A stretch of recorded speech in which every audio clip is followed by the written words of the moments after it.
Tesla's supercharging network is getting some competition. Of course, every time we talk about Tesla, as we're comparing it to other car makers or making electric cars, you know, we can compare features, and some of the other automakers like Nissan Leaf and Chevy Bolt and so forth, you know, some of their features might be even comparable, even better than Tesla's. But one thing that Tesla's always been a king of is the long distance traveling, fast charging with their supercharging network. They've expanded throughout the United States, Europe, Asia, and so forth.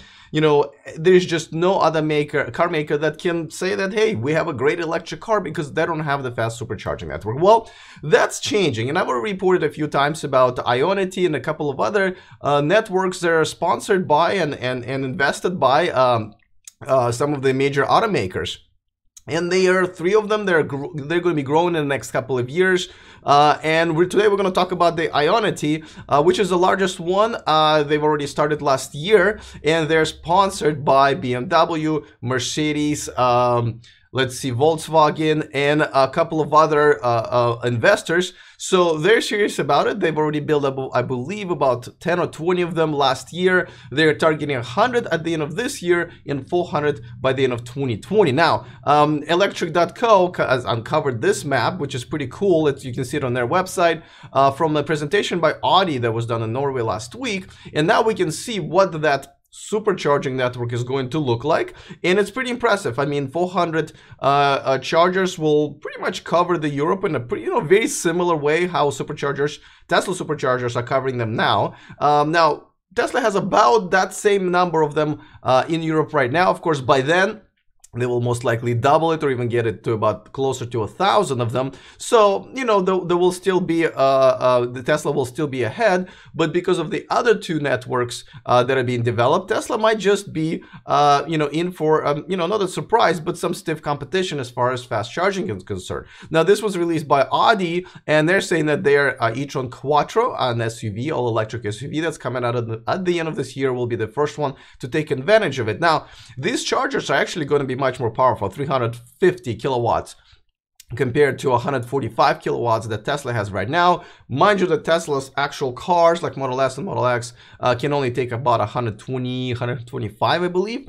Now, but the Ionity is also not going to launch it at 350. I think they're going to launch it about 150 at first, and then they're going to start upgrading it. Now, also, they have about, on average, 6 stalls in each locations, which, pretty decent.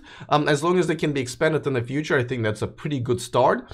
So it is something that definitely we need to keep an eye on it, because this is where everybody else is going to start catching up to Tesla relatively fast. And this is something that it looks like the original plan that I've been hearing from, I think the first time I heard it from Lucid Motors is that, these companies, these automakers are not going to develop their own network. They're going to invest into another third-party network, and they're going to take care of the standards, and they're going to take care of the locations and, investments and so forth. So this is something that we should definitely keep our eye on. It. This is big news. By the way, guys, I know a lot of you are waiting for the SpaceX heavy lift.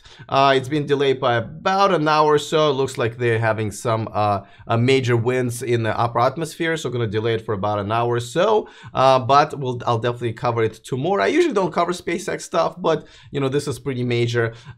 Speaking of Tesla, let me remind you that.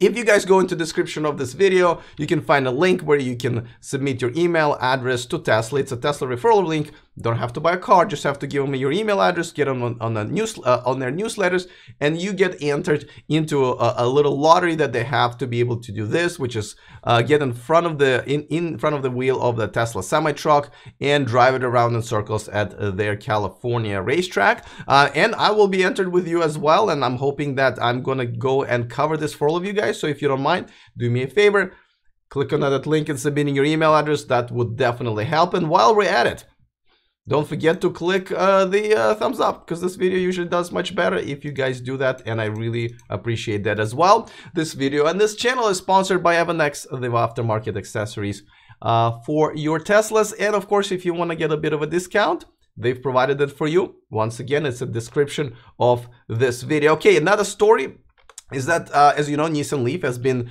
selling now in the United States and in Japan and Europe earlier the previous year. So it is now expanding to more countries, and the list is actually quite interesting. I have it in front of me: Australia, New Zealand, Hong Kong. Yeah, I just covered Hong Kong yesterday, and they've kind of taken all electric car incentives away, which really damaged Tesla sales. All right, Hong Kong, Malaysia, Singapore, South Korea, and Thailand. Now, these are not exactly countries that are, electric car friendly. So I'm interested to see what's going to happen with the Nissan Leaf there, what's going to happen with the infrastructure, where people gonna, whether people gonna buy them and where they're going to charge it. So I think this is a pretty interesting development, not so much for the Nissan, but just generally for electric cars in countries that, are not usually on the top of our list of countries where we think about electric cars do well. So I'm very, very interested in seeing what that's going to be. Helmuth P in the chat room says 3:45 Eastern time is what they're targeting right now for the SpaceX launch. Let me know what you guys are going to predict. If does the Roadster get blown up or no? Let me know that in the chat room. I'm wondering what you think. Let's see. Yes, Varun is encouraging everybody to give this video more likes. I appreciate it, and I encourage you guys to do the same thing. All right, let's move on to the comment of the day, my favorite part of the show. And this one comes from, let me bring it on the screen, one of the regulars, DRK. Thank you once again for participating and being part of this community, but also submitting this question. He says, or maybe it's her, but I'm going to assume it's him. Alex, the people... We're talking about the Super Bowl commercials, right? Yesterday, I did a story about Super Bowl commercials and how none of the car commercials really even mentioned the electric powertrains, electric type of technology. So, yeah, that's Greg in the chat room says, whoa, don't say that. Hey, Elon Musk said that, right? He said there's like 50% chance he's gonna lose his Roadster, right? Is Leaf coming to India, says Varun? Not yet. As a matter of fact, I believe that India will start getting into it in a couple of 2-3 years. I did a separate video about why not now. You can also watch it on my channels. Derek in the chat room says explosions are always exciting, but I hope it doesn't blow up. I think all of us are rooting for him. Even Bezos, Amazon CEO, sent some cute tweet to Elon earlier today, even though he has a competing company. Am I going to watch the Falcon Heavy? Yeah, I believe so. I mean, why wouldn't I? I definitely want to cover it tomorrow. Depends on my meetings. Sometimes they're unpredictable, but I definitely set to watch it. Anyway, back to DRK's question. Alex, the people and mentality that football appeals to would not be interested in a car that is quiet, efficient, and cheaper to own and run. And he goes on to explain how, a lot of people who watch football are kind of more into like basic instincts, like, noise is very important to them because it somehow kind of emphasizes the power and everything. And so in generally, that's kind of a stereotype, right? But at first I was kind of like, he probably is right. But first of all, even if you're right, I think this is even more reasons to actually advertise them, because you don't want to advertise it to people who already are sold on the idea of buying an electric car. That would be a waste of your money. You want to start getting in this idea into the heads of majority who are not buying the idea just yet, right? That's how you start moving. oh my goodness. This is why always have this handy before I choke on myself. All right, so I mean, there's always this is why I didn't think that we should they should have advertised an electric car or even a hybrid car, because yeah, that would be kind of a wasteful. But I thought they could have planted an idea that this is where the technology is going. So they could have advertised part of their fleet, maybe that's electric or have an electric drivetrain. So I thought it was actually good that the audience might not be that receptive, because that's the people we need to start converting. They need to start converting for their own sake, right?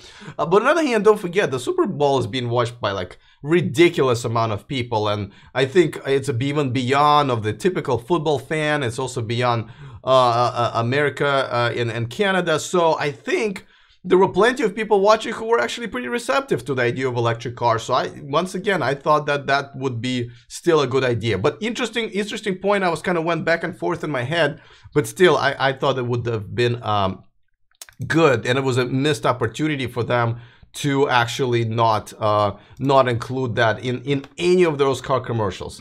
Let's see. Turn the volume up, says Alan. Let me know, guys, if you're having trouble hearing me. Everything, all my settings for the audio is exactly the same. You know.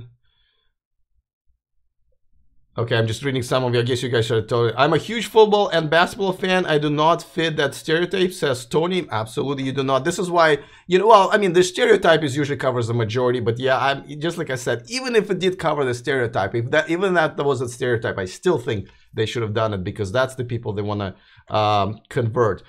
Falcon Heavy Launch is incredible advertising for Tesla and SpaceX, says use Tesla channel. Absolutely agree. I think this is just a good advertisement for technology and just moving forward. So white interior for Model 3 when? I feel like I'm Google and you're just asking me the keyword. Says Ackman Swear 1. Not now. I mean, it looks like they're first going to try to roll out the dual motor in a cheaper version of the car, $35,000 car that everyone waiting for. The white interior actually is the most commonly asked question I have to say about the Model 3, but I just don't know when it's going to happen. I would say definitely by the end of the year, but I would expect in the next half a year or so. Once they figured everything out, then they can do all this little tchotchkes and stuff that's kind of cool. So, all right, guys, I know you are all waiting for the launch, and I'm going to go and watch it live myself. I hope everything goes well. We'll talk about it tomorrow, of course, but for now, I think someone was asking about the t-shirt. I'll charge yours if you charge mine. Anyway, guys, I will see you tomorrow at 11 a.m. Pacific time. Once again, see you tomorrow, and remember to stay charged.